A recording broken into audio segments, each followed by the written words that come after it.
di ba?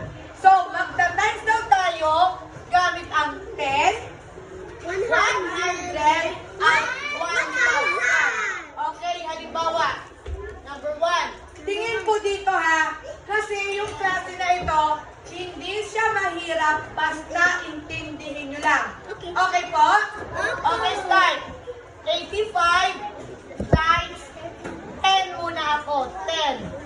85 times 10. Ngayon, anong unang number na ita-times natin? 5 times? 5 times 0 equals? 0. Next number. 8 times? Okay, ilagay dito ang sagot. Next na number. Okay, dito ang 5. Next.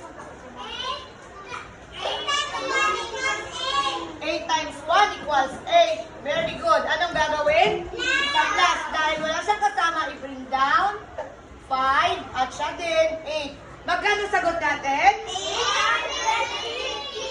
850. Pero alam nyo guys, may magic dyan para mapabilis ang sagot natin. Makinig po. 85 times 10. Intindihan?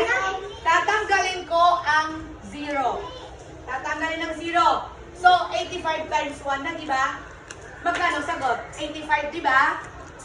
85 ang sagot, di ba? Kasi isang, ano lang, 85. So, kopyahin natin ang 85. Ilan ang 0 na tinanggal ni teacher? Isa! Ilagay natin dito. Parehas po ba ang sagot?